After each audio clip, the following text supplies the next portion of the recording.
Shinji in Warhammer40k, Chapter 23, Look Away. Gendo Ikari was, in many ways, the most powerful man in the world. He'd risen to the absolute height of Nerve's structure through means both cunning and ruthless. For so many years, the paramilitary organisation seemed like such a white elephant, and it required sheer magnificent bastardiness just to get the funding and trained personnel it sorely needed. In this matter, it would be fair to say that Gendo Ikari built Nerve through his own tenacious purpose. After what just happened, not even the most self-interested numbskull could deny the necessity of Nerve's existence. His power and influence was unmatched by anyone in the world. He knew well enough, however, that good feelings were not a bankable asset. Gratitude fades, but fear persists. Along with the clear and present threat of further angel attacks, Nerve had also demonstrated that he could strike with near-perfect accuracy, literally anywhere in the world. Nukes were made laughable in comparison. This was an attack against which there could be no defence, save that of another Evangelion. He controlled the Evangelions. Even if other factions could get their hands on other Avas, all the world knew that Nerve's own were nigh unbeatable. His own position was secure, for the moment. There was nothing he had to fear. The UN, amidst the heavy aftermath, must not reduce the funding allocated towards Nerve. With the loss of Nerve China and Germany, the two remaining sites required even more support. He could say to anyone, "Bring me this," and it would be given. He could bid someone, "Find this person," and have him report what he knows, and surely would that person appear before him, chained up if necessary, whoever it was. Kozo Futsuki knew that for Nerve, he existed merely as a way to approach the issue without having to deal with the general unpleasantness of speaking to Gendo. It was ironic, the old man mused, since it was he who had taught metaphysics to Yu Ikari, without whom the entire Ava project would have been all but impossible. Gendo didn't have any actual marketable skill other than sheer ruthless cunning, given the many stone walls in the way. That was what Nerve really needed to get itself moving. Now that those blocks were removed, Kozo was one of the few who was around Gendo long enough to see that the commander was actually disliking the situation. It must be a strange feeling to him, to be so appreciated, the older man thought. If he'd fathered such a boy as Shinji Ikari, maybe there was some good in him after all. Or maybe that he had almost nothing to do with the boy was the best thing he could ever have done. Either way, it must irk him to know he was peripheral to the situation. Gendo put down the report and frowned. "Is this permanent?" he asked Ritsuko. He kept his voice under tight control as anger and dismay bubbled up. Ritsuko shook her head. "There's no real reason to believe it's permanent. Still, it's undeniable that currently, Shinji Ikari is no longer capable of piloting an Evangelion. His synchro rating is at the absolute rock bottom." She smacked her lips, deciding that a little informality might not be out of place. "Hell, even I can get a higher reading than this. There's nothing wrong with the equipment, and I have no medical explanation. He just seems to have broken his ability to pilot the Ava." Futsuki winced. Gendo might be the most powerful man in the world, but the boy could quite literally be the most potent individual. Or at least, that was how it should appear, to maintain their own power. "You must have something, Akagi," Gendo insisted. For a split second, her own glasses glinted. "Physically, there's nothing wrong with him other than signs of extreme fatigue. There's some loss of bone density, along with torn muscles overstressed after nearly a month of atrophy." She smiled thinly.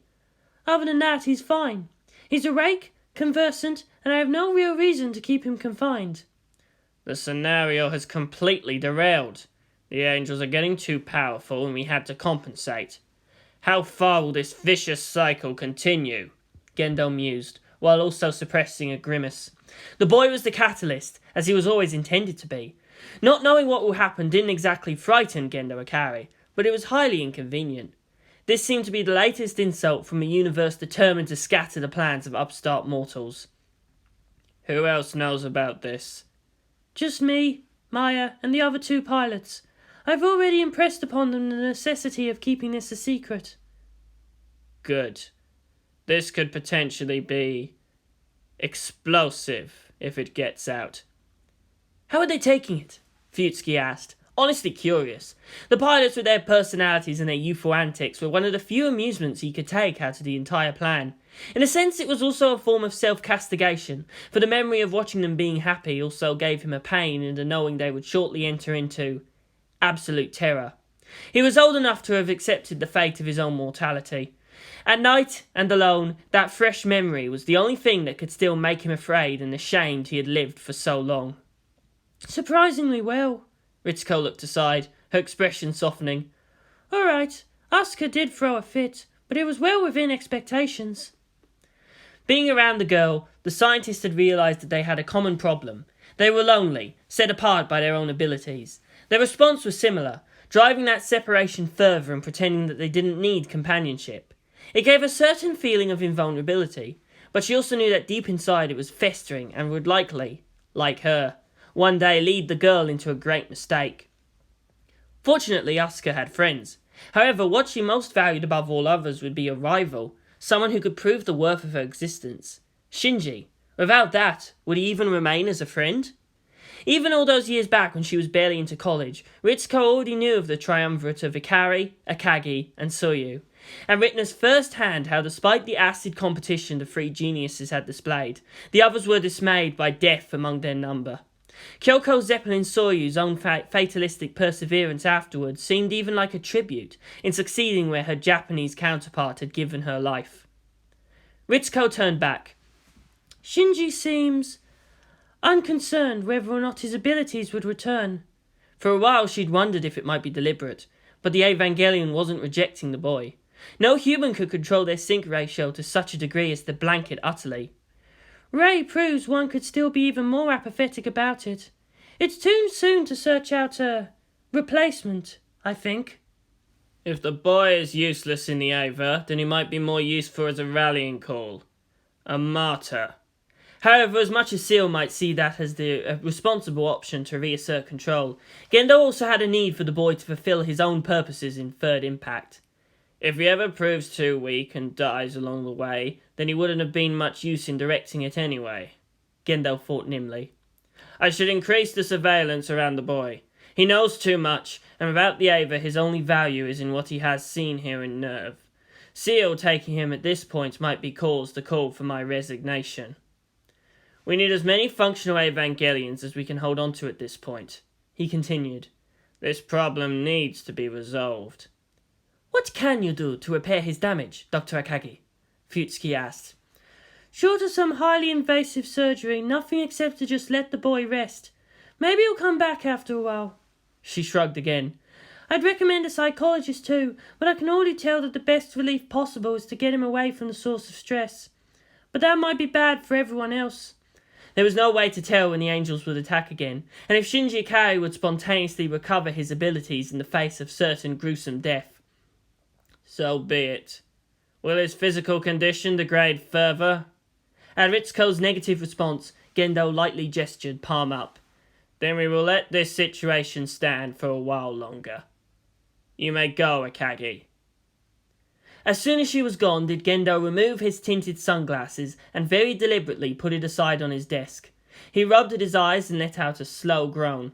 That momentary surrender to human frailty was as far as he would allow himself. He had no hesitation in showing that amount of weakness to Futsuki, as he correctly surmised the older man could no longer think any worse of his unconventional student. I don't know if it helps, but things could be worse, he said, chuckling lightly. Maybe things are like this because you like to say things like that a little too much, Gendo growled back. Though we may at least take comfort that the old men would be just as frustrated as I am. Probably. Being able to operate openly does reduce the amount of leverage they hold. It does come with its own share of disadvantages. The paparazzi, Gendo snorted. It was the first time he actually had to deal with that nuisance. Not just them, though, Futsuki chuckled again. It would not be too far off the mark to say that in exchange for their cooperation, everybody wants to know everything about the Evangelions. Tokyo 3 was built to become the new capital of Japan, and after Sahakrio's attack slid into that de facto role. Within a fortnight, the city bloomed to thrice its normal size. People poured into the place, looking for work and safety and Shinji Ikari. New shelters had to be built, and despite the insistence of the politicians, Gendo absolutely refused to allow refuge within the geofront. Given the squawking and last time Tokyo 3 was held under siege, it would be just as well if the public's attention is focused on the boy while we get things done, said the commander. I'll handle the old men. Make sure this doesn't get out. The world had to rebuild, but the allocation of funds for NERV at least remained at the previous level. This proved barely enough, as the flow of funds was rapid around the settlement boom. Holko owned much of the land around Tokyo 3, and they knew that even if they gave away 50 of the net to Shinji Ikari, they would still turn a great profit.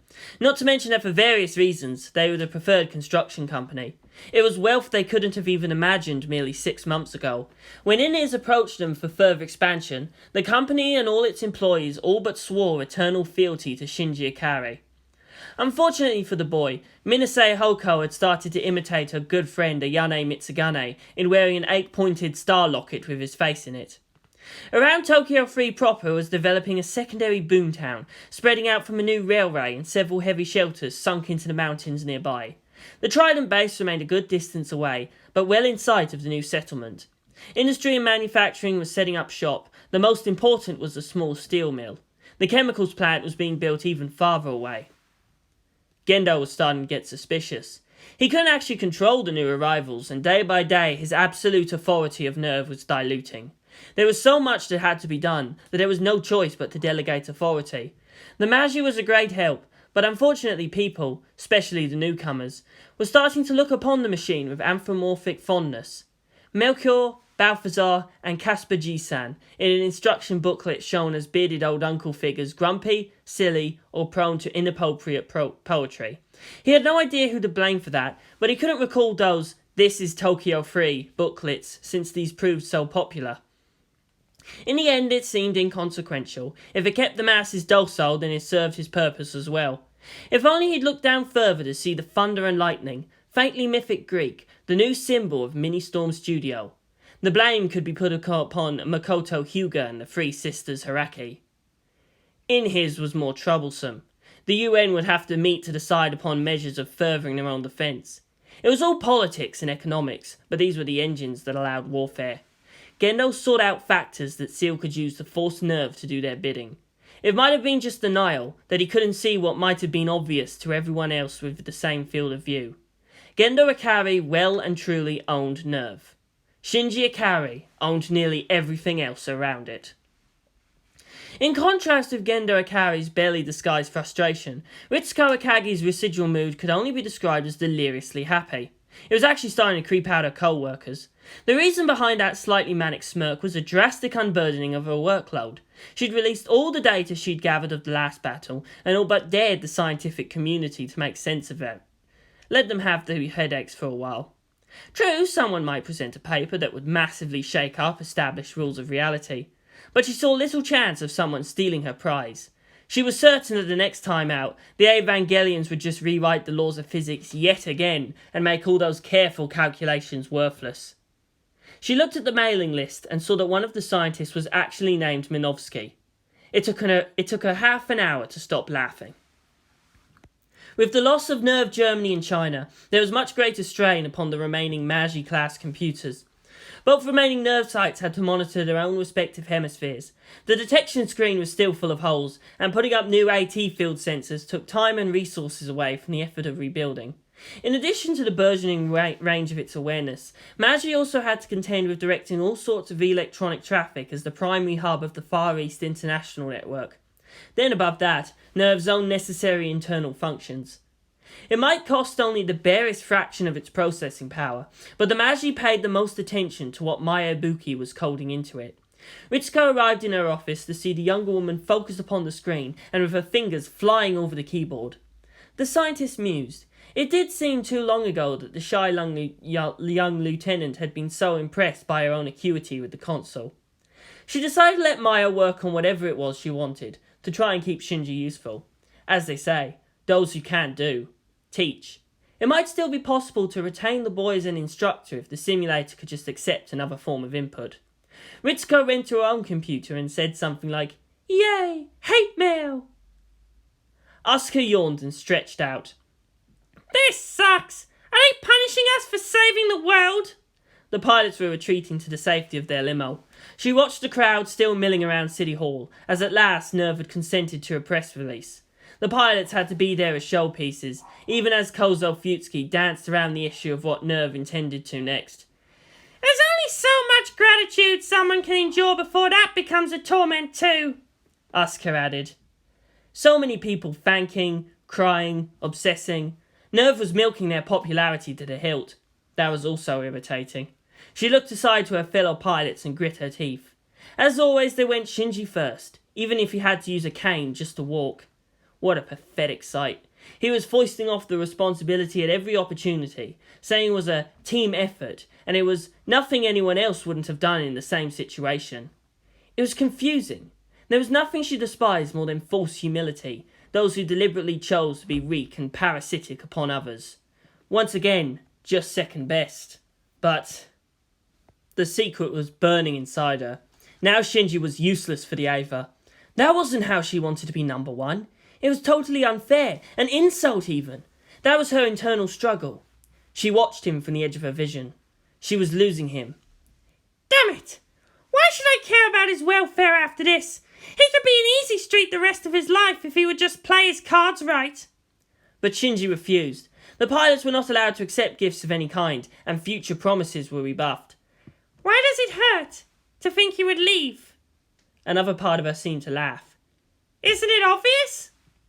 She'd lost early everything. There was no place for her now other than Tokyo 3.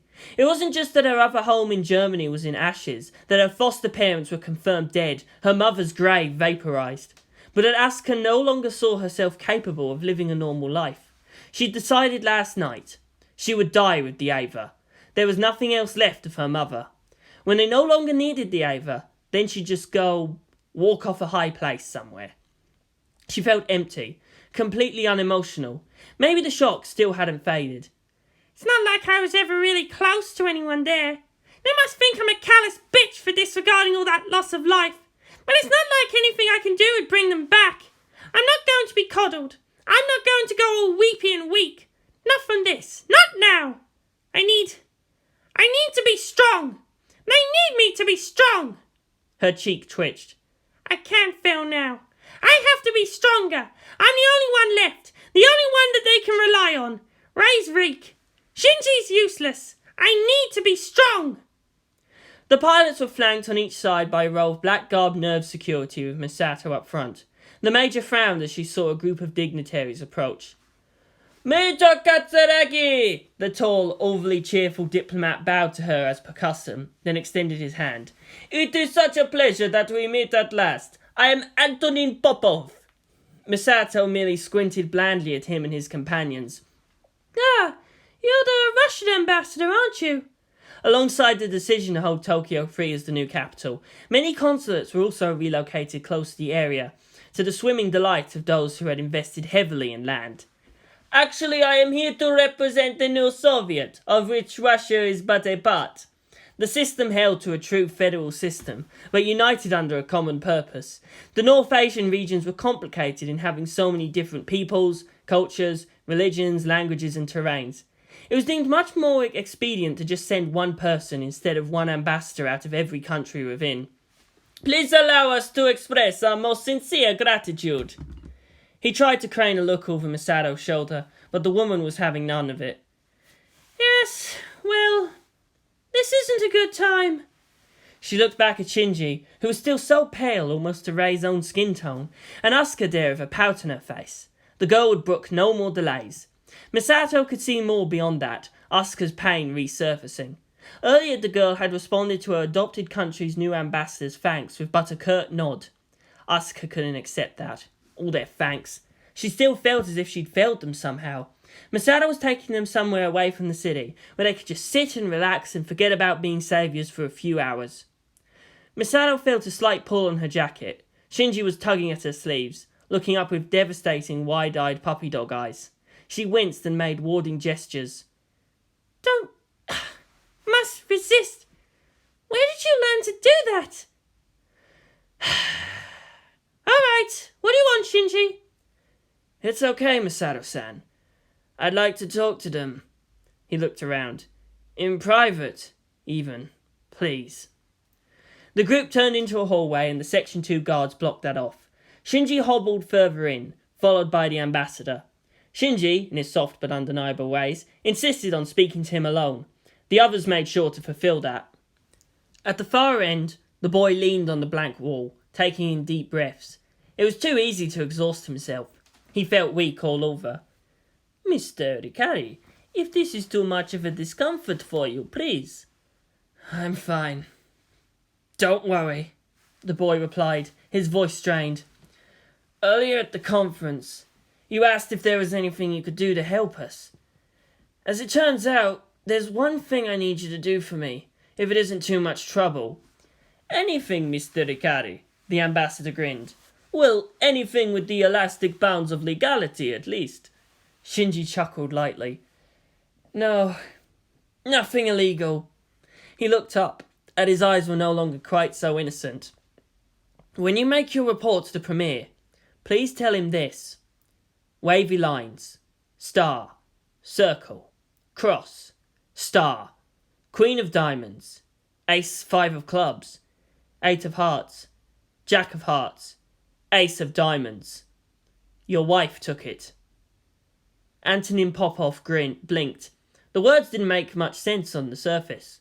Was it some sort of code, perhaps? The boy insisted he remember it. He mumbled out the words he'd heard, fixing it into his memory. All right, I remember. Thank you, Popov-san. I do appreciate this. I suppose it would be useless to ask if you could explain what these mean? Shinji grinned slightly. And ruin the surprise? I think not. The pilot began to hobble back towards the main corridor. Now, please excuse me. We have places to go. Masato-san had to bribe us well just to get us to behave during that mess of a press release. Masato had filed the expenses for a first-class onsen and spa towards medical reasons. First, it might be good for Shinji's health. The other pilots had to be there, of course, if simply to maintain team cohesion. She had to be there to supervise. That she had for months been itching for a hot spring escapade was entirely beside the question.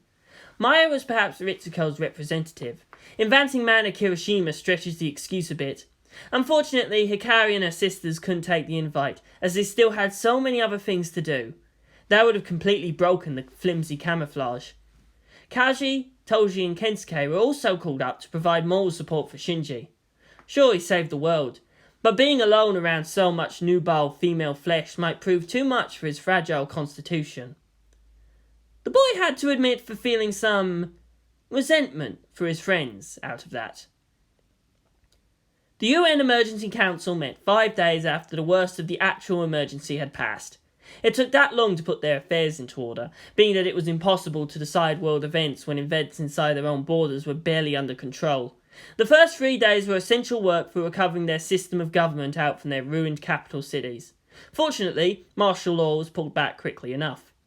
The UN Council Hall was in Geneva, in a large T-shaped building with overhanging support beams that made it look slightly like a castle.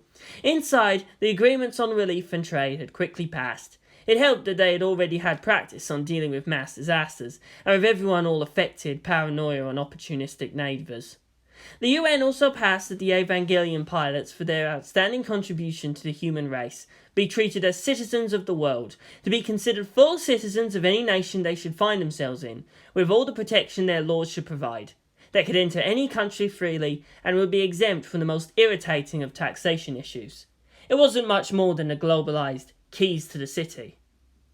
Information has always been the surest weapon, the UN Secretary-General, Katuya Monroe.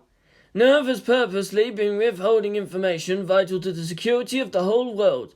Accountability and transparency is now necessary. Only in cooperation would we survive. The delegate from Japan was authorized to speak for NERV, to simplify things, pending considerations to make the lands that NERV occupies independent territories. With only 2 remaining sites, it was important that the interests of the parent countries do not interfere with NERV's duties to the world at large.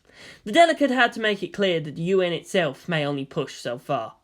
We already released material pertinent to the matters under request. For the sake of public order, some knowledge must remain on a need-to-know basis.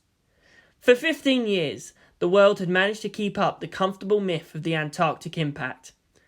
A single word from Gendo Ikari exposed that for a lie, and intensified for a short while the fear and panic. It also added emotional leverage. The nations weren't happy about that one more blow to their stability, but for the moment they must not appear ungrateful. Afterwards, there was a reception held at the Hotel Beau Rivage along Quai de Mont Blanc for the many dignitaries from all over the world. There were some who thought it crass that the politicians would once again be entertained in luxury while their constituents were still suffering. However, the arrangements had already been made, and traditionally it was in such apparently relaxed surroundings that nations took measure of each other. While their wives mingled and showed off their finery, a small group of diplomats were gathered near the buffet table. The representative from, oddly enough, Greece, was the one to open a more volatile discussion. "I propose that we draft a legal definition of what is a god," he smirked slightly, "and check if Shinji Ikari fits those criteria." The little group suddenly exploded into shouting, drawing attention. Realizing this, they seemed to shrink into themselves, embarrassed, and moved off towards the tables. What started with just the delegates from Greece, France, Spain and Brazil was soon a small conference on its own, though it seemed just inconsequential conversation. "Now what brought this on?" the Swiss delegate asked, after having graciously and deceptively ensured privacy even in the middle of such a gala affair. The music was made just a little louder, and the designated hosts were mingling with the guests to engage them in distracting conversation. However, the most useful act was to have the waiters bring out the wine. The Greek diplomat shrugged. "All the first heroes were thought of as superhuman. As far as we know, the angels don't use technology. Think of it as a preventative measure. In case we ever meet a sufficiently advanced alien, at least we have something in the books to guide us." "I worry, however, that all it would mean is to give humanity a definite reason to defy any higher power that appears," the representative from Mexico said. "I have no problem with calling any person on this earth as a god. Humanities were once demigods, and the deities were as fallible as anyone. Much of the old myths were as much as defying fate, defying the power of beings greater but no less wiser." The representative from Italy laughed. "Alexander was hailed as a god. The Roman emperors were deified after death, save one who tried it when he was alive, and was more of nut bunch insane than divine." The Chinese delegate shrugged. "I see. The small G makes all the difference, does it?" He looked around. "Where is Takehiro?" he asked, referring to the Japanese delegate. "Joking or not, he has enough of a swelled head out of something he had nothing to do with. The boy's glory is not to his claim." The one from Greece raised his left eyebrow slightly, as it was China that proposed the citizen of the world status. Then again, politics might as well be called the art of hypocrisy. Yang Wen-Li's refusal to return home had the mainland in a nervous fit. "But it was done with mechanical means. It was the Evangelion that did all that," grumbled the French representative. As expected, he too wanted some day for his country to obtain an Evangelion, if at the very least to balance the status quo with mutually assured destruction. "Surely you do not expect us to classify pilots when inside an Eva as demigods. Weapons do not lift man to sublime heights, but only with personal effort. The UN is a secular organization," the representative from the Middle Eastern Treaty territories put in. "Do we even have the right to make judgments in this matter?" It was a little too close to blasphemy, but being an international organisation, the belief system of any one nation should not hold sway. That was actually the danger, in that the UN would find itself imposing one. "This is sheer idiocy," the representative from the continental kingdoms. "What will this foolishness serve? Are we supposed to bow if we ever meet someone or something that fits the criteria we set? Worse, what if the boy does meet them? Who'll be responsible?" "I have seen what I have seen, and I have heard what I have heard in my soul." The representative from Brazil was there. "All the way across the world, these conflicts might become too big for us. The time may come when the best thing we can give isn't money or resources, but just our trust." "Who make our own judgment upon deity is the highest hubris possible. It is not enough that faith defies reason. Now we must use reason to define just how much of our logic must be contradicted. For what? I will not bow to a child." Never again would the French Republic elect another emperor or equivalent, after the lessons of Napoleon and his successors in ambition. The representative from India began to laugh. My translators tell me that Shinji can be translated into the second sun. Noises and shouts equivalent to, what the hell? And, if the boy is a messiah, then that would make Gendo Ikari, hell no, fuck you. Actually, I'd rather accept the boy being born of virgin birth than contemplate that someone as intelligent and attractive as you Ikari would even touch a slime ball like Gendo. The US representative muttered aside. That light departure from their usual wranglings echoed just how complicated and borderline ludicrous were the other things they had to decide on. Seal had to do a whole lot of political damage control, but even they were damaged by the attack, and their subtle methods could only go so far. The homing laser was undeniably dangerous. If someone else could replicate it, then the sense of wonder would eventually fade. The UN Council was right, in that it could be mad even beyond nuclear weapons. Actively encouraging Nerve to seize more power, though, was a bitter option. It is unreasonably hot, thought Emil Bundiev, premier of the Novi Soviet. The stereotype of cities always under snow, of sombre people wearing greatcoats and always calling each other comrade, was at least 50 years old. There were those who indulged in that, if simply because it was amusing, considering how much the world had changed. It was, well, retro, and in the vernacular, cool. Especially for those assigned to the frozen reaches of Siberia, that still fit the formula. Even then, Moscow was not always under snow, and it could get rather warm in the spring. He was in restored Kiev. Russia was just one part of the Soviet. The climate was hardly homogeneous. Worse yet, because of the change in the Earth's tilt, winter would never again come to the region. Instead of snow, hard rains turned the terrain into muddy, wet mess. The new Soviet was a far cry from its predecessor, the much vilified Soviet Union. At the very least, he mused, it was because the lack of a clear rival made things less interesting for all concerned. NATO and the Warsaw Pact were useless old relics by the time of impact, and what he led was the Council of Nations in mutual cooperation. At the very least, it was their steady control over industry that allowed them to rapidly shift assets and defence to the eastern fields. There was no point in garish displays of superiority or ideological right, merely that the people suffering could be granted safety and allowed to live out decent, comfortable lives. And that, at last, fulfilled the self-maintaining requirements of the ideology. Not that it was a bloodless road to that peaceful balance. The collapse of the global economy during impact affected everyone, most unaware of just how interdependent their nations were. There were many who sought to take advantage of the helpless in all that chaos. To regain social order, they had to take extreme measures. It was always underestimated how varied and how competitive were the elements within their protective domain. He sighed and resisted the urge to turn on the air conditioner. Sahakril's attack left devastation beyond what mankind had ever done to each other. The death toll was in the tens of millions within just 15 hours. Conservation of resources was one of the lessons learned during impact, and they had to apply that again. Conservation had to begin from the top. He had a personal responsibility, and at least the revival of the commissars was to prevent any more secret excesses, as was rife in the old regime. He turned around to face Andrei Konstantin Popov, the envoy sent to Tokyo 3.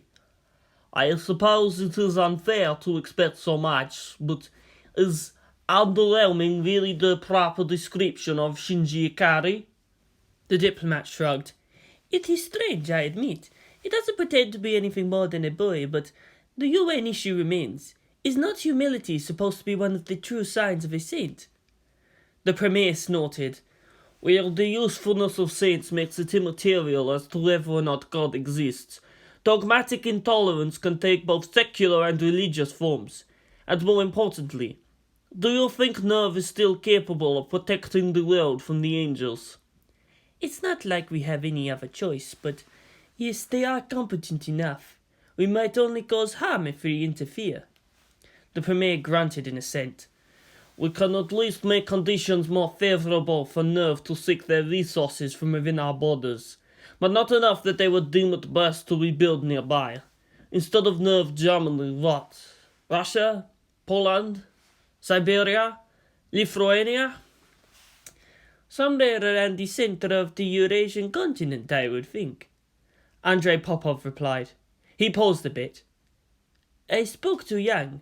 He has suggested that Nerve does not try to build another inside China, but the mainland does need protection.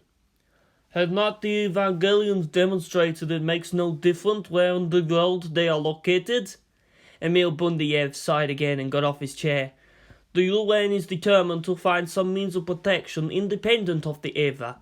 This is going to take up a lot of money and manpower we could use towards rebuilding. However, he also knew rebuilding would be pointless if it would be destroyed so easily again. I was shown a few plans. Among them was that massive positron cannon. Have you looked over the data? The Premier squeezed his eyes shut and rubbed at his bulbous nose. The one they want to build along the shores of that lake. Where else do you think there is sufficient industry and a large enough body of water to cool something even bigger? Want to make an anti-orbital umbrella? Popov looked sick. Bozma, the Volga industrial basin. Maybe even the opening out into the Caspian Sea. It's certainly central enough to cover most of Europe and East Asia. There's another method the UN is deciding on, like a vault to preserve humanity if I guess on this war continuing to escalate. An Earth's cradle, even if the surface should be scoured clean of life. The Grand Canyon near here, or the Earth's cradle somewhere in Kenya. The world hardly has enough resources to build both, while at the same time supporting the whims of Nerve. The Premier stared down at his old friend. Andre, which do you think we should support? Neither. Interesting. Why? These are mere stopgaps. If these outsiders, these Injas, are intent upon our extinction as a species, then simply waiting for them to go away wouldn't help. Even the Grand Cannon is a deterrent measure. This is a hot war, Premier. At some point we need to go into the offensive. Emil Bundiev chuckled darkly. In a situation where maintaining the status quo will only make things worse, is it better to do something, anything, even if there is the risk it will accelerate the process? Even the Evangelions are stuck on the defensive. But at least they reliably kill the enemy. Thus, there is that. He sat back down and leaned over the desk. All right, what did the boy say again? The ambassador repeated Shinji's request, word for word. It only made the Premier frown even further. No, I have no idea what he means to say. We've had no prior contact with the boy. Is the Elder Ikari using him as a messenger? I know the suits from the cards, but wavy line, circle, star... Wait! The Premier snatched up his phone and dialed in the area code for Arkhangel. This is Bundiev. I would like to speak to Levka. Organization Green, 12-12-1. He didn't have to wait long. Nicanor, you old god. Yes, look, tell me if these sound familiar. Wavy lines, star, circle, cross, star. The other man on the line was Nicanor Levka Petrovsky, the dean of the Arkhangel Mental Laboratory. It was a public face of PKRU, and the loss of many of their best psychomotives hit the institution hard. The older man laughed hoarsely. When did you get psychic, Emil? Those are Xena cards for the testing of ESP, and just incidentally the ones I have before me. From right to left, as you say. Wavy lines, star, circle, cross, star. The Premier shouted a string of expletives into the phone, confusing the poor receiver. He apologised and promised to explain later. He slammed the phone down, and his forehead was starting to glisten with sweat. Before Popov could say anything, he pulled open his desk drawer and took out a pack of cards. The Soviet Premier took a deep breath and brought out the deck. He cut and shuffled it many times with odd expertise. He kept his eyes closed as he pulled out 5 cards at random, placing these face down. He opened his eyes and sat back down. He gestured for the ambassador to flip the cards face up. With a shaky hand, Andrei Popov did so. He gasped and staggered back when it was done. From right to left, Queen of Diamonds, 5 of Clubs, 8 of Hearts, Jack of Hearts, and the Ace of Diamonds. What does this mean? He mumbled. His immediate superior had no answer to give, rummaging around in his desk drawer. Where are those cigars? This sort of thing is worth a smoke. He was making a lot of noise, uncaring of the mess he was making of his stuff. Your wife took them, the ambassador added numbly. Shinji Ikari said that too. The Premier paused and looked up. His expression slowly faded from frustration into wide-eyed glee. Ha! She is always trying to get me to quit! He slammed his hand down on the desk, sending the cards flying. Masterful! Sir? Andrei Popov asked, unsure of what the Premier had meant. His wife or the boy? The Premier grinned fiercely. Do you know what this means? At the negative gesture, he continued with a wide sweep of his arms. You are going back to Tokyo free! I see, and what would I do there? He resisted the urge to smack himself. Of course, I must keep an eye on Shinji Ikari. More than that, give him your ear. Something is going to happen, I could just feel it. The boy, he is his father's son. A threat and a promise in the same instant. Go back to that city and listen carefully.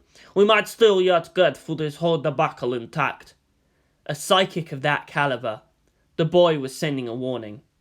We do not need him as an enemy. He felt a chill pass through him. He couldn't decide whether what he was feeling was some form of deep atavistic joy or such keen, crippling fear. Did he speak to any other ambassador? Did he pass other messages? Maybe. I don't know. What are you up to? The Premier thought. What can one boy really do? He was troubled with the thought of whoever was there pulling the boy's string. Or even more disturbing, if the puppet in full view was actually dancing on his own. The hot springs was high up the mountains, secluded and secure. They'd taken one of Nerve's company vans for the trip. Fortunately, Masato wasn't driving. Unfortunately, Kaji promptly got them lost, leading to the two adults bickering for most of the trip. Shinji sat in the middle row of seats, with Asuka and Rei on either side. The back seats had Toji and Kensuke, both bored nearly out of their skulls. Maya had gone on ahead to prepare the place for their arrival. Jeez, the sexual tension here is so thick it's suffocating, murmured Kensuke. Let's hope we don't die from their personality problems before we reach the onsen, Toji replied. Man, if only Class Rep could come along. Things make sense when she's around. Actually, I think it's more like you can focus on her so exclusively that you may ignore whatever weirdness is happening around you, Kensuke thought. He had gone out with several girls, but for some reason he just couldn't find in him the same spark that was between Toji and Hikari, or that storm of confusion between Shinji, Asuka, and Rei, and Mana, and Maya. Damn you, Hikari! You've set the bar too high for the rest of us. He adjusted his glasses and went back to his portable game of Ava FB. Maybe because I don't want stability. War, machines and conflict, love and all that crap. I don't need it right now. He'd learnt just how annoying fangirls could be, but at least he could retreat into the safety of in his base. He'd already abandoned running the little bookstore as cover. It wasn't like he had to hide his consultancy gig anymore. The GPS satellites were down to 30, and the problem with relying on the maps was that the Evangelions had already reshaped the terrain so many times. Soon enough, however, they reached the inn. It was made of wood, and being so high up was all but untouched by the effects of impact. The owners were a childless old couple who maintained the remote inn as had their parents before them. It wasn't a particularly old inn, dating back to only prior to the Second World War, but it certainly looked the part. Their place was chosen because it had apparent unconcern with the ills of the outside world. They didn't even own so much as a radio. The most they saw or cared about the arrivals, who paid well admittedly, but not that they wanted either much money or fame, was the thin, weak-looking young teen helped out of the car by his sisters? Fiancés? Well, whoever these people were, it was never wise to question the stupidly rich. It would have properly horrified Shinji to learn how much like a royal court they were viewed by the entourage. Maya would have been properly pleased she slotted neatly into the role of concubine. She twirled around, showing off her black yukata. Welcome, she said cheerily. Get changed! Suck off the 21st century! I never really understood the fascination you people have with hypothermia, Asuka muttered. She lifted her arms to the side and let the sleeves hang loose. She looked at Shinji, who smiled. She looked damn good in a red yukata. Perhaps, she thought, that was reason enough for many old traditions. Rei had the expected blue robe which matched her hair. Misato looked like she was just poured into her own clothes, showing lots of cleavage. The males were much less of an inspiring sight, with Kaji in grey, Toji in green, and Kensuke with yellow. much to his displeasure. Damn it, we look like a Sentai team. He complained. Why does she get to be red? Why do I have to get the gender-neutral colour? Everyone looked at him oddly. Fine. I retract the question. He squinted, with just friendly aggravation, at Shinji with his full-on white clothes. Pure silk, shining white, that even looking at it started to hurt the eyes. Then Shinji's stomach growled, ruining whatever fragile dignity he might have had at the moment. A second stretched by, then everyone laughed, struck by the absurdity of it all. They felt like normal people for a change. It felt good. The dinner was delicious, despite being simple and healthy fare. The old couple had prepared it themselves, 80 years and still going strong, presumably through the very food that they eat and the medicinal effects of their hot spring. Afterwards, while they gave the food time to digest, the guests were left free to indulge in their own distractions. Asuka wouldn't let anyone play Evangelion Fantasy Battle in front of her until she got her own card. Kensuke reported that if she was going to use German words in Scrabble, then he damn well better be allowed to use Urdu. Ray? Poker? No. Monopoly? Maya? Oh, hell no. It was all a mess after that, but a particularly nonchalant sort of disorder. Shinji managed to tear himself away and almost imperceptibly make his way out onto the veranda. His cane was made of titanium, adjustable height, soft rubber grip. Kaji winced as he watched him go. It just wasn't right. It didn't look quite as much as the boy was sick, but that there was something missing in him somehow. The spy followed. Kaji took out a cigarette, then after a while put it away, as Misato had forbid with all the force of an enraged mother bear any smoking against near Shinji. Oh no, he thought with some dismay. He'd always thought himself as something of a lone wolf. He'd done most of everything for Misato, but he'd never believed she could actually domesticate him when she was barely able to contain the messy, alcoholic wildcat in herself. Feeling all right? He asked after a while, watching the boy standing there out in the cold.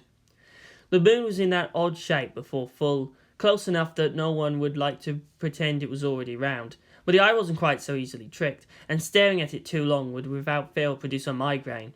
It was the sort of moon that bad poets used right before they got well and drunk. Balling it in does no good, you know. There's no shame in admitting to some pain now and then. And sometimes things just happen. Sometimes the only thing we can do is what we think's right most of the time. Odd. Kaji expected at least some whining. The boy seemed to have the face for that. What he found instead was a certain sort of bleak pleading in those eyes. It was like, yes, I know it's permissible. That would make you feel better about things, wouldn't it? And I'm sorry, but no matter how hard I try, I just can't do that. It's not in me. Sorry. What the boy said instead was, I understand, Kaji-san. I can't do anything about what's already happened. His bony fists clenched. It's not like I can bring people back from the dead or turn back time. Why should I be feeling guilty? It wasn't as if I had killed them all myself. Shinji, peevishly, kicked at a rock. It bounced pathetically. Once, twice, then against the wooden high fence. Kaji felt like getting a heart attack. He was even annoyed that his heart still kept on beating.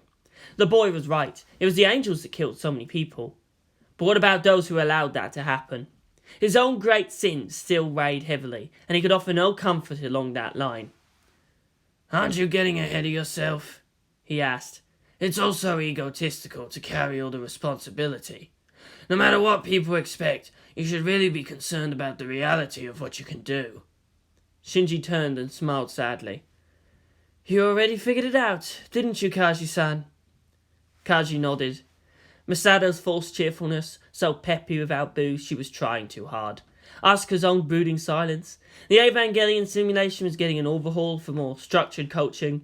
He wouldn't have been much of a spy if he couldn't read through that. Whatever it was that the boy did, close to, or even outright, miraculous as it may have been, Shinji would not be able to repeat it. Humanity could run out of both Evangelions and pilots. What are you gonna do now? Shinji shrugged. You say that like what I want actually matters.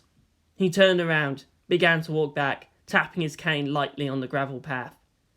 Well, Kaji-san, sometimes the right thing to do is nothing at all. That little smile made the spy shiver. For some reason, he thought about Rule Run, amended for Tokyo 3. Do not act incautiously when confronting pale, thin, smiling boy with a stick. They were, simultaneously, in heaven and hell. The high wooden partition made it so. Beyond that were the sounds of female playfulness, expected in a communal hot bath. Splashing sounds, feminine squeals. Masato was perhaps trying too hard to create a cheerful atmosphere. The world wasn't supposed to exist. Until morning they were supposed to be completely, blissfully mundane. It's the tradition, said Kensuke while pinching his nose. They're trying to see if we're going to try and peek. And the answer should be obvious. Of course we should. It would shame us and our ancestors as men if we didn't try, Toji added, nodding. There was a shriek from behind the wall. Masato-senpai, please stop. Maya let out a slight moan. Okay, don't stop. The way you hide these under a uniform is just disgraceful. Ooh, smooth indoor skin. What do you bet Asuka's hiding under the wall with a baseball bat? Kaji sighed. It's tradition, too, for women to torture us, this way and physically, if we give in to the temptation. He knew he was supposed to discourage such juvenile antics as a responsible adult, but hell, he had no interest in seeing Asuka's prepubescent form, no matter how much she'd offered, or even Ayaname's. He was no lolicon. Masato was slowly entering into a stable relationship with him, which meant she was refusing to put out, as the saying goes. Kaji was frustrated about a great many things. Whenever there's a furo scene in a high school setting, this has to happen. Only a total wuss would let this chance pass by. You've been playing too many dating sim games, Kaji said to Kensuke. No, you are in junior high. He wasn't threatened by the boys getting a look at Masato. He felt like rubbing their little faces in the fact that real women wanted real men. He rubbed at his chin and looked thoughtful. It's a learning experience of a sort, I suppose. But how do you even expect to get away with this? Miniature camera, said Kensuke. He held up a worm cam, a small lens fitted on the end of a thin, flexible tube. The video went into his multifunction game unit, a Vault-Tec Pip-Boy, which had a 2 GB drive. By the standards of 2015, in sight of the collapsed computing market, it was bleeding edge. Kaji looked up and grinned. I'm not going to ask where you get your toys, but good work.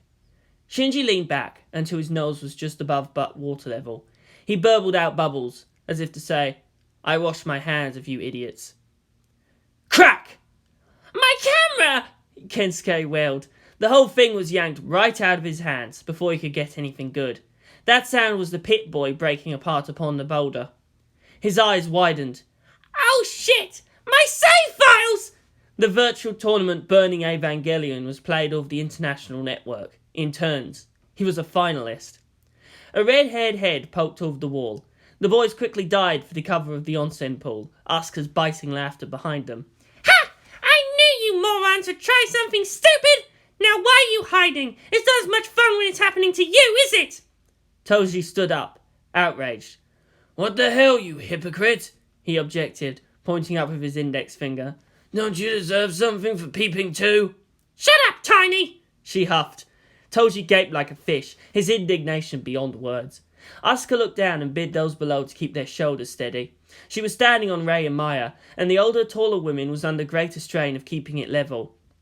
Kaji-senpai, you know you don't have to go through all this if you want to see my body.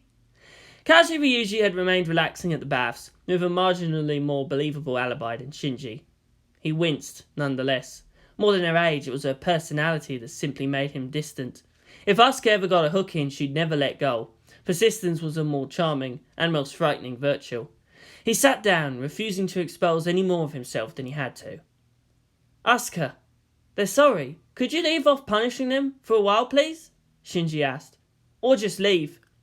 Letting them do as they wanted makes you accomplices. If I forgive them, that makes me culpable too. Asuka slapped her hands upon the partition's edge. This is the sort of thing that hinders the pursuit of gender equality. Her tirade was cut off as the supports toppled. Pained grunts and feminine alarm went from behind the wall. Asuka's distinctive shriek sounded. Get your hand out of there! Damn it! She shouted. Help! She's molesting me! Again! It was an accident, Suyu, replied Rei. Like hell I'm going to trust what you're saying. I don't trust that look in your eye. Misato gulped down her can of beer and squinted at the pile of tangled naked limbs. In the month that Shinji had spent under a coma, Misato had grown to know more about Rei. The girl hung around the apartment more often, in small but baffling ways, blunting the edge of Asuka's boredom. I think that's just her normal expression. That's what makes it so damn suspicious! The chastised boys seemed to sink back into their hot spring bath, like futile devils dissolving into the mud. As soon as the other side quieted down, both boys grinned with satisfaction. Kaji blinked. You little bastards, he exclaimed, grinning as well. You meant to get caught. Well, they'd have felt insulted if we didn't at least try. Shinji's too much of a bore to be believable at it, Kensuke replied, haughtily. I know them. This is really more of a show of respect, to reassure them that they're still desirable. He shrugged again. It's tradition. Of course, if Akari had been there, I'd have drowned myself first, Toji added. Shinji just smiled slightly. There were still things he could help with, perhaps even the most important. The happiness of the people that he cared for. That filled him more than any amount of grateful oratory. He could feel Ryuji Kaji's measuring gaze. The spy wouldn't believe that this was something that his friends decided on their own. All he did was to ensure they weren't maimed for it. Someday, Shinji supposed, Ikari blood should be synonymous with bastardiness. His father took his mother's name after all. After a while, he opened his eyes. Silently, he got up and grabbed the towel. He winced at the sudden movement, but had the expression normally reserved for storming dark castles by the lonesome. Mana was content to merely remain an observer. Civilian life was just so strange. She was sitting at the furrow's edge, her legs dipped to just under the knees, with a towel covering her shoulders. The steam rising from the pool disguised the discoloration of her false arm. This was camaraderie, she supposed, but they were of nerve, and she was obligated to maintain a necessary emotional distance. Soryu was so daring, unconcerned with the proper chain of command. Mana Kirishima had been taught, showed so many examples, how that sort of fiercely independent thinking can get your team killed. Nerve seemed to tolerate that, encourage it even. No sane military could have done as these people have. Half the time it seemed like Nerve had no idea what they were doing or how they're doing it. The world was still there. As long as it worked? She looked at the others. Ayanami was still puzzling, but her reliability was from the lack of command initiative. Ibuki was a staff officer, to be respected. Much of what Inhis and the JSSDF knew of Evangelion battle tactics had to get through her filter. Katsuragi had a reputation. Sadly, it looked like there was some facts behind that, but also there was the truth about her impressive combat record. Misato noticed the girl stare and twitched her lips. Like what you see? She said, thrusting her chest out a bit. Mana blushed in embarrassment. Wait. Yes? What's the polite response to that question? Sorry, Mom. It's just... that scar. Oh. This? The woman ran her finger across the mark, the sole flaw in what the girl considered a perfect body. Misato was a soldier, but granted much freedom due to her skills. It's just a little souvenir from Impact. She was perhaps not the best role model, but to the girl it was what she ached to be when she matured. Mana suddenly felt so inadequate, but suppressed that. Why'd you even invite me here? She mumbled. It was like her presence was to allow others to show off their perfection in contrast to her obvious flaws. That was one of the complaints of the JSSDF as well, often used as an example. Why not? Misato replied. Girls got to look good. Asuka gasped. Misato also winced, realising what she'd just said. Mana slapped at her shoulder. There was a hollow sound. For a moment there they'd forgotten about it. She laughed. I'm starting to deal with it. Ow, not the I'm so meek, don't mind me please while I kick your ass's voice again. Kirishima, you fishing for reassurances? Asuka slid back into the water and playfully splashed at her avowed rival. Do the other one. The girl commissar snorted. I don't need your pity, Soryu. Her look softened. She put a finger under the towel on her shoulders and wriggled the connections to her arm. When the angel attacked, all I could do was stand there and watch. I don't have a problem with walking after you in the battlefield. They're right to call you a hero, but someone has to be there to catch you when you fall. When I fall? Damn it, I may not be Shinji, but does anyone actually believe I could do something useful with the Ava? She huffed again. If it comes down down to it, why should I even really bother? Help us, Oscar Langley, sir, you. You're our only hope. Oscar's cheek twitched uncontrollably. How do you even manage to say things like that with a straight face? It was highly doubtful Ayanami had ever been allowed to see a movie, least of all that one. One of the girl's power was the ability to speak with such apathetic calm to make butlers envious. Maya giggled appropriately. Gendo's confidence in having shaped the girl since birth was hampered by the fact that he was a grumpy old man. The teenage years were the most important in the development, and nothing short of keeping Rei from going into puberty would have prevented her from learning and changing. The moment she left complete isolation was the start of the experiment's catastrophic failure. Much of it relied more upon other people's apathy than her own. Everyone there had changed so greatly within a few short months. Shinji had been awake for a grand total of 5 days, and his subconscious was still insisting that having the girls getting along with each other was nothing short of miraculous on its own. He went in just in time to see Asuka and Mana wrestling with their personality differences, both literally and figuratively, and fought the survival instinct to just turn around and walk away. Asuka looked on in disbelief for a moment, then she began screaming. What the? Shinji, you perverted moron! Get out! Get out! He ignored the shampoo bottle that bounced off his skull. He kept his gaze straight ahead, away from tempting sights. Misato seemed amused, while both Maya and Rei actually tried to give him a better view. He refused to look. He walked over to behind Mana, who seemed paralysed. "Mana, you're not useless," he said to her. "You're not hideous." She scowled and turned back. Of all people, all I don't need is your pity, she spat out. As a soldier and as a woman, there's only one other thing I'm good for. And now I'm not even that. Even base raised as she was, there was still a cultural hang-up about wholeness of body. Even worse, perhaps, as without the tampering effect of female guidance, Mana Kirishima had a distinct complex about her feminine appeal. She was damaged goods, in her own literal way of looking at things. She removed her towel off her shoulders, showing the clear contrast where her flesh ended and the false arm began. She wasn't as gifted as the other girls, and one of her breasts would always be slightly lower than the other. She detached her left arm. Everyone held back their wince as she revealed the veined, pinkish flesh beneath, with that bit of metal poking right out. Shinji steeled his resolve and put his hand on her shoulders, right over the collapsed joint.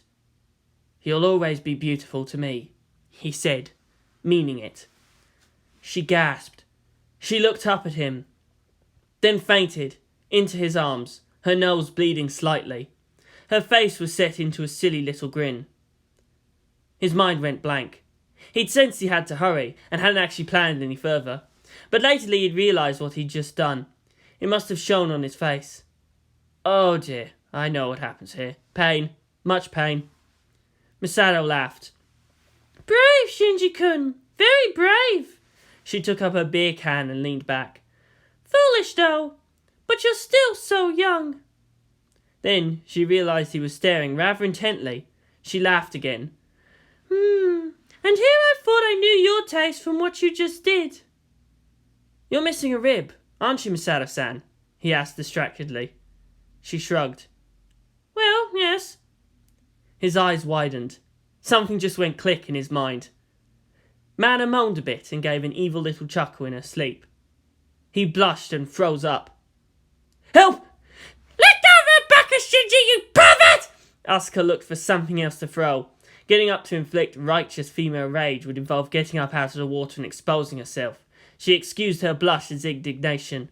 No, not jealousy. She fought down the feeling that was the better choice. How the hell does he know when we need him? Actually, he would be even more of a pervert if he showed no reflex reactions, Rei commented. She didn't understand the fascination with yaoi, even when her trusted battle sister tried to explain, with graphic examples. Yuri, on the other hand, didn't seem to strain biological credulity to her. She'd visited his room many times during his convalescence. All 4 of his figurines were there. Now he was near naked in the same place with 5 totally naked females. She found herself steepling her fingers under her chin. "Excellent," she whispered. It should be noted that, even under his protests, Rei Ayanami felt it was only right and proper to build him a harem. He was refusing to put out, as the saying goes. Ray was frustrated about a great many things. Shinji saw the look in her eyes, gave a yelp of utter fear, and fled. The guys were bowing when he walked back into the male section of the baths. You had a mighty run, intoned Kensuke. We're not worthy, Koji was saying in between kowtows. we're not worthy. Kaji grinned lopsidedly and made a few token gestures. I can't say much about your sanity, but damn kid, you just walked in there and they let you leave without even being slightly maimed. You must have balls of steel. Hail Lord Iron Balls, Kensuke crowed. Hail Lord Iron Balls, Toji echoed. Shinji palmed his face.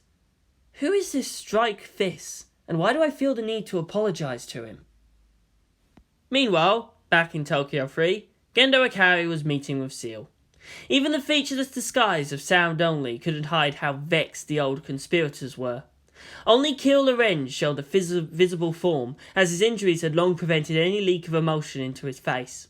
To him, Gendo was indeed but a child in the ways of intrigue. Talented, true, but still bound by the fallibility of his born flesh. Of our reduced assets, what we cannot afford to waste is time, he intoned. You must ensure that the scenarios are carried out.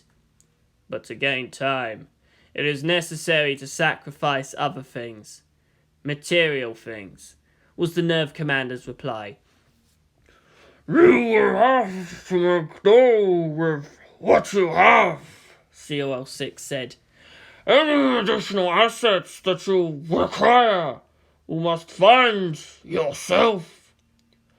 Speaking of reduced assets, it has come to our notice that Shinji Ikari is no longer capable of piloting the Evangelion. Gendo held back his surprise. He confirmed that just earlier that day. How did the old men know of that so quickly? Who told them? Perhaps Kaji Ryuji, too, had outlived his usefulness. Worse than that, though, is the loose lips of Katsuragi and the pilot, for who else would have given that to such an obvious spy? That was the problem. It was too obvious. Therefore, it could only be intentional. He still has some use, at least on the public relations side, he replied. He is not irreplaceable, he had to emphasize. Silence stretched out. After a while, Seal 5 said, Perhaps some congratulations is in order. The first performed well, even against the unexpected, added Seal 4. You are to be commended in your handling of the boy. Just keep him under control, and we should have no problems. Gendo blinked. What? The circumstances dictate my decisions. He supposed that was neutral enough. The boy will be tolerated only as far as he's useful. Seclusion is convenient for an artificial messiah, continued Seal 4. Institutions last longer, more important than mere miracles. Seal 5 agreed. Evangelion tactics are still fresh. However, the co-opting of Inhis and the global media, with this, Nerve has its own support structure. This is why we can leave you be for a while, to fend for yourself. We expect heightened readiness the next time we meet Ikari. We must make up for lost time. The boy is the fulcrum upon which other institutions may be leveraged into place, Keel said at last. But remember that without our initial support, none of these could have been possible. Take care not to rely too much on one trick, for it may backfire. Gendo said nothing. So be it. We will have further orders when we finish relocate. All attention turned to Gendo's cough. He let that drag on for several tense seconds. You had nothing to do with the boy's rise into influence. Utter silence. Unspoken there, but clear enough, was the admission that their praise was misplaced. And then there was a moment numb with horror, as they realised that none of them there had actually any real control over Shinji Ikari. Who then was the puppet master? The very first thing upon their return, the black suits came for him. They had direct orders from Gendo Ikari. Shinji followed without protest, though over Misato's own loud objections. The agents escorting him were stone-faced and silent, even as they led him deep into Nerve and past the cell blocks. He recognised the one they put him in after disobeying orders while fighting Shamsu. The Evangelion simulator proved critical in training Ascarat for a habit of disobeying orders. The consequences helped refine the acceptable limits of initiative, but also, unfortunately, producing that sometimes it was better to just let the pilots loose and pray the collateral damage isn't too great. He hoped Asuka wouldn't overreact, as Gendo would have little compunction in throwing her into the brig to stew for a while. He was led into a bare interrogation room and made to wait. After all that hurry in just getting there. He sat at the chair facing the door. The place was brightly lit, with walls of sheet metal. He supposed it was calculated to make him feel impatient rather than afraid. Strained, but not in pain. Certainly his eyes were starting to hurt. 15 minutes crawled by. He lacked the iron self-control that his father had in the mastery of his body's unconscious movements. He knew that the principle would be to be defiantly unmoved, as if such discomfort was beyond notice. Gendo arrived, 20 minutes later, to find the young teen asleep. He frowned. "Wake him up," he told a Section 2 agent. At least the man tried to be gentle as far as he could while shaking someone back into consciousness. Gendo frowned more visibly, as Shinji brought his head off the table, leaving a puddle of drool. The boy blinked and rubbed at his eyes. He made weak apologies. "Leave us," Gendo commanded. The Section 2 agents locked the door after they left. He sat facing his own son, whose attempt at looking defiant ended up just even more pathetic. He couldn't see what it was that others could find impressive about the boy. How could anyone respect that which they do not fear even slightly? Gendo sat instead, in his usual pose with his hands under his chin. Gendo supposed his father was good at that. Normally that would be enough to break most people's nerve. There was a certain protocol to things. The first one to show any weakness loses. Shinji drummed his fingers on the table. Impatience. Loss of emotional control. And to Gendo that would also sound like disrespect. It was as if the boy considered his own time more important than his father's. Gendo's fist slammed down on the metal table just a centimetre off from the fragile fingers. Shinji took his hand off the table. Silence. Shinji's eyes began to droop. If Gendo wanted to play at the patience game, then he'd just go back to sleep. Time meant nothing there. Gendo had expected his son to at least ask questions. There was fear, but not enough of it. "I know of your little hideaways," he said at last. "Your armories, the accounts." Irritatingly, these weren't even hidden all that well. It was just that no one had ever bothered to look before. Shinji nodded. It was pointless to hide it any longer after that whole Bolter Cache debacle against Material. "You will answer my questions." "Yes, father." "Who are you working for?" Shinji blinked, looking confused. "Nerve? You?" Gendo's glasses glinted. "In his. The Hoko properties. You have been seen talking to the ambassadors of New Soviet, North Africa, and Germany." He got up and walked over to the boy, his gloved left hand skimming across the surface of the table. "You will not hide behind that obfuscating stupidity, or innocence," which was pretty much the same thing to Gendo. Shinji raised his hand as if looking for attention from a teacher. Gendo only barely suppressed a sigh. "What?" There really isn't anything I have to monologue about. The commander of Nerve was born in 1967. He was in his 30s during Second Impact and had pursued a particularly intelligent woman. He was not technologically inclined, but could get by. He had read the list. Unfortunately, he had to compromise several times over in his rise into power, which hampered most attempts to turn the Geofront into a proper lair. Fortifying Nerve from conventional attack was something SEAL would never allow. Gendo grabbed his son by the lapels of his shirt and pulled him up. As the commander of Nerve, withholding information from me imperils the duty of Nerve in protecting the human race. Throwing the boy's own propaganda in his face felt apt. Ryuji is such an obvious spy, but someone else was too obvious, that he was not suspected until now. If you are not the tool of the old men, whose are you? You're talking about Seal, aren't you? Gendo blinked. It was an odd feeling to be proven right, and yet, was that somehow pride? That this young snake had managed to slither under his feet for so long without being noticed? Who are you working for? Can I just work for myself? The boy replied in a pleading tone. I just don't want people to suffer, father. Gendo scoffed. People are nothing. Easily replaceable. Easily led. He let go, allowing the boy to stand up. The JSSDF, and the UN. I will not let them pressure Nerve, or whoever is manipulating them to stand in the way of what must be done. There was a meaty smack. Shinji Ikari fell over, coughing and clutching at his stomach. Do you think this is a game? Gendo snarled out. Do you think being my son gives you some protection? You are not irreplaceable. You will obey me, or you will suffer. Shinji looked up and managed a slight grin. There's nothing you can do to me that I haven't gone through before. Gendo had to recognize the truth of that. The kidnapping had the boy beaten almost to death. Outright torture was possible, but proven to be unreliable. Perhaps. But if you will not cooperate, the others are also not irreplaceable. Not even Katsuragi. Ibuki is not that essential to Nerve.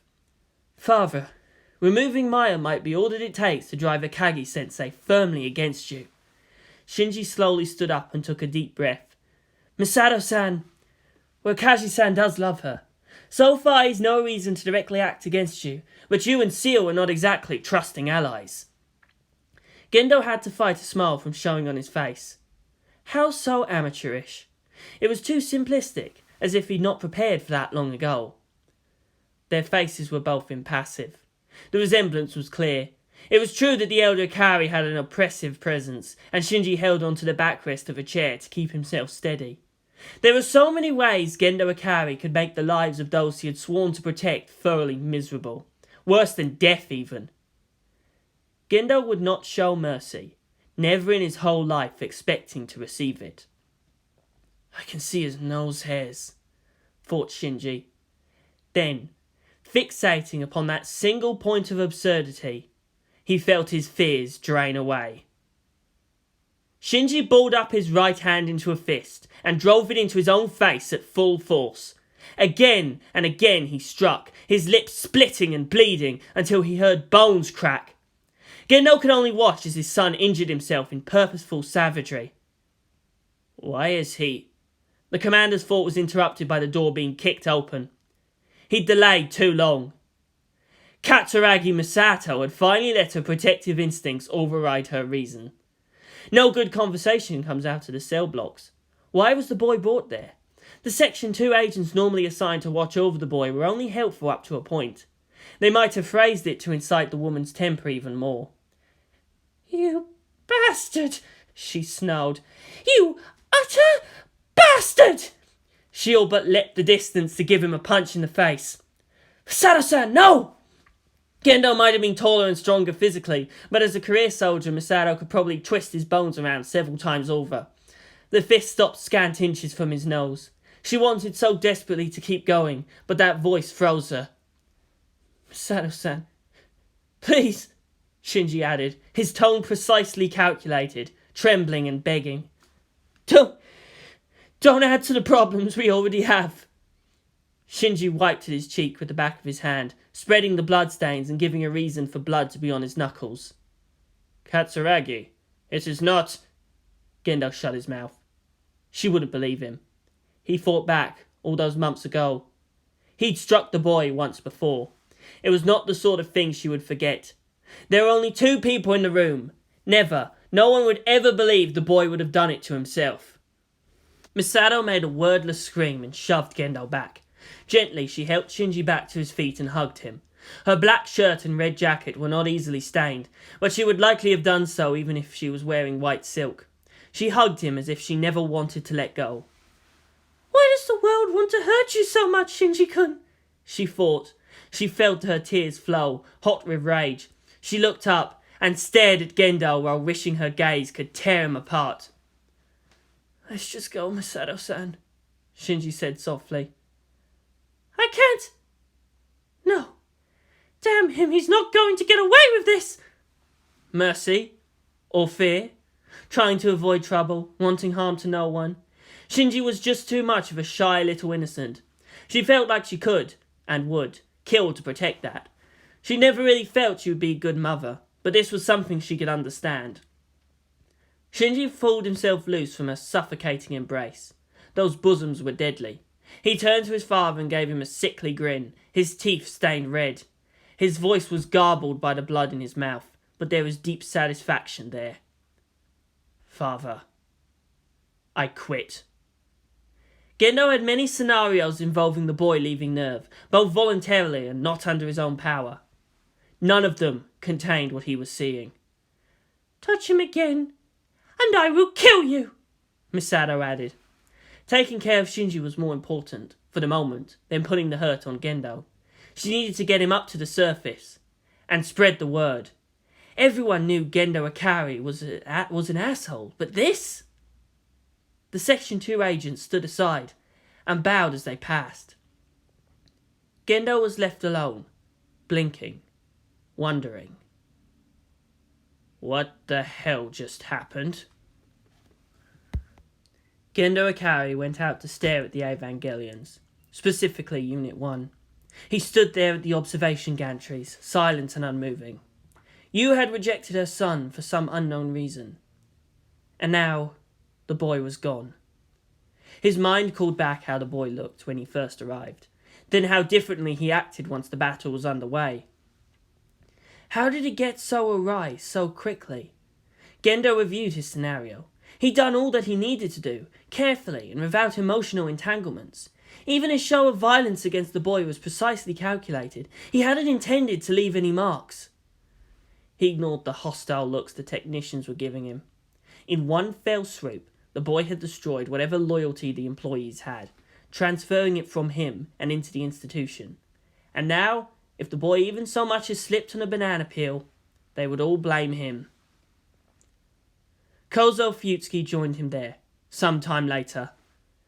A lot wanted to quit as well, when they heard that the boy had resigned his duty to Nerve.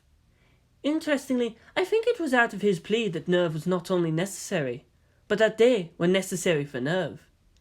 Everything that Nerve was, Gendo had forged out of necessity. It was instrumental to his goals. How long before he himself ceased to be necessary to the functions of that which he had nursed into being? A bird must leave its nest if it hopes to fly. He clenched his fists. He could fix this. He'd given up too much, not to just stand aside. He was still king over his city. He'd sacrifice even more to steady his grip upon power. Do you believe what I supposedly did, Sensei? The older man shrugged. While your reputation is clear, no one could ever accuse you of being stupid, Akari. No, personally, I don't think you actually went that far. But that is immaterial. It's just too easy to believe the worst of you. Gendo felt as if the Evangelion was darkly amused. The boy is dangerous. Fuyutsuki scoffed. Well, I could have told you that the first day when he showed up on this base. Ritsuko Akagi was surprised to see her there, so early in the morning. Why are you still here? The scientist asked. Aren't you going to, at least, see him off? Even if there's nothing more than friendship, it'd be the polite thing to do. No one would think it's scandalous. Maya Ibuki laughed, her mirth free and unashamed. So stubborn, these Akari men. They just have to do things their way or not at all. But we love them anyway. The best thing we can do is accept them when they return, bruised and dirty from their escapades. Ritsuko nearly dropped her cup. Slowly, dreading, she turned her chair towards her faithful assistant. She was shaking, yet she sought confirmation. Maya smiled. It's all right, Senpai. How long did you know? Months now. Since February, I think. Maya shrugged and turned back to her cold. Your business is your business, Senpai. It's not for me to judge. She glanced back and her lips twitched again into an impish grin. As long as you need me, I'll be here. She could have left at any time during all those battles. The Angels, from Sachiel to Sahakriel.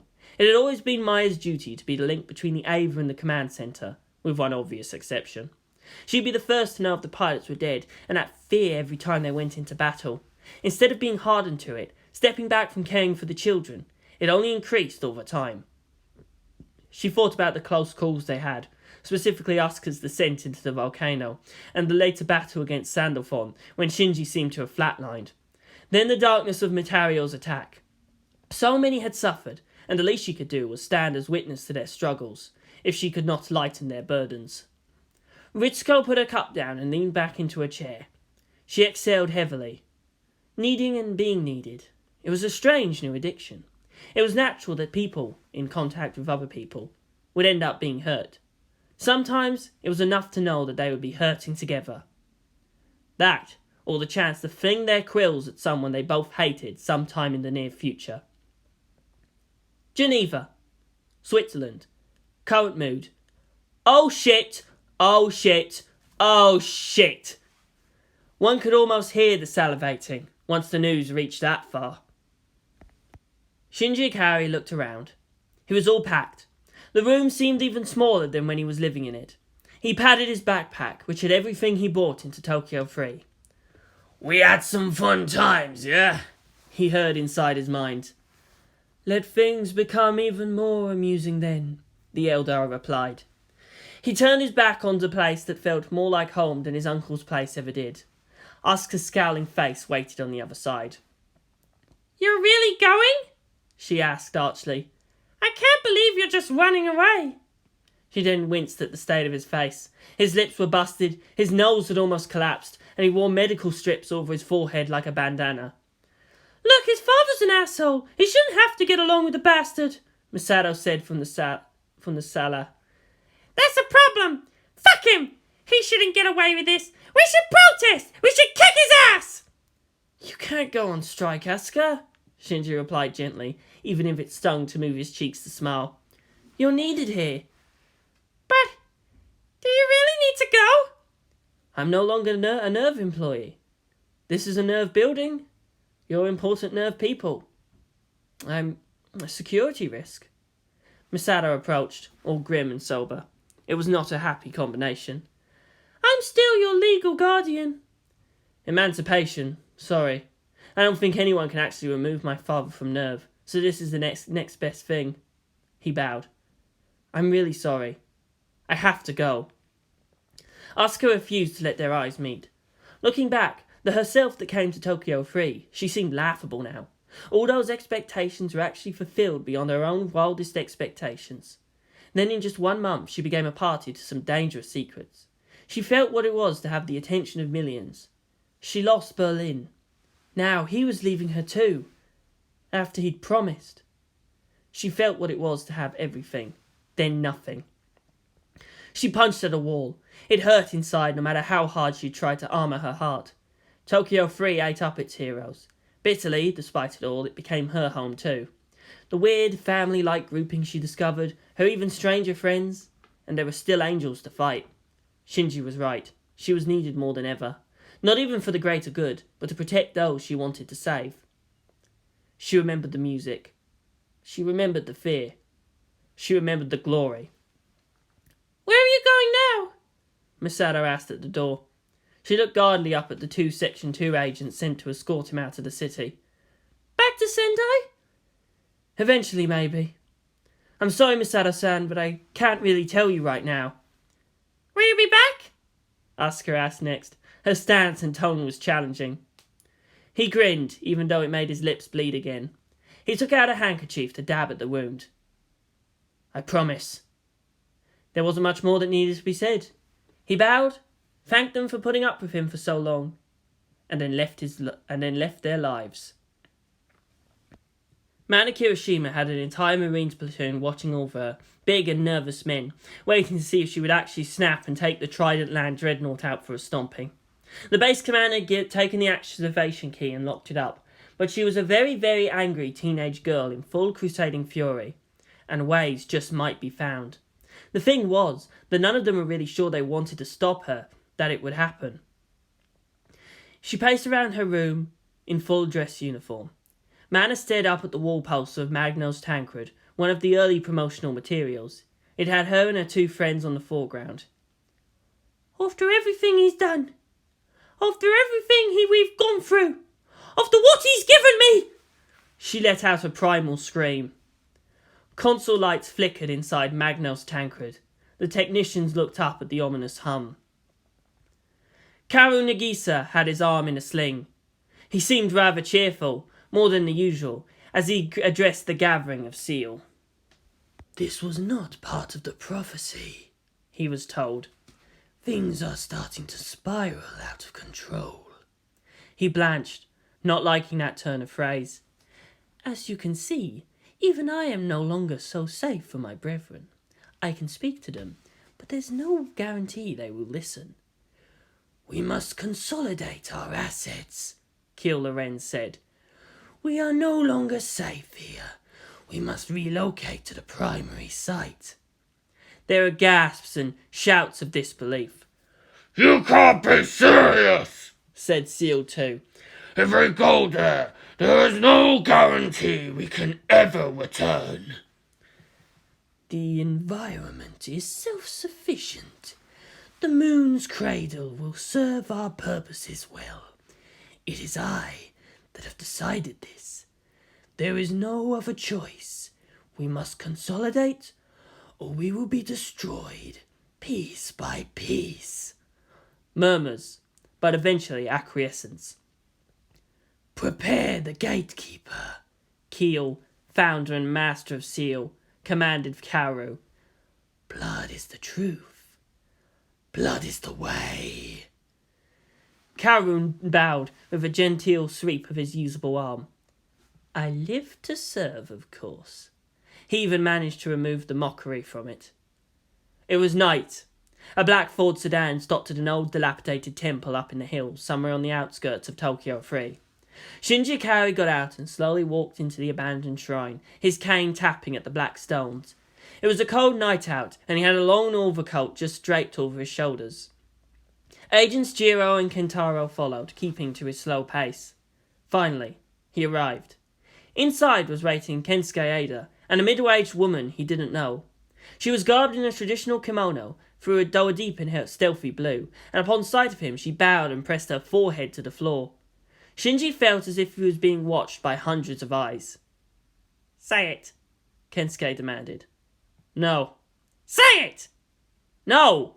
Come on! The bespectacled boy grinned widely. You know you want to. Fine, Shinji sighed. He steepled his fingers together and said in a hoarse yet high-pitched voice, It is proceeding as I have foreseen. Kensuke and Agent Jiro immediately fell over laughing and began rolling side to side while clutching at their stomachs. Their laughter was loud, impertinent, and echoed from the rafters. Agent Kentaro merely lifted one eyebrow as if to say, Isn't this still better than being openly worshipped? Yes, Shinji sighed, while nursing a rising migraine. Unfortunately. Yes, it is. Unit 1's eyes flashed briefly.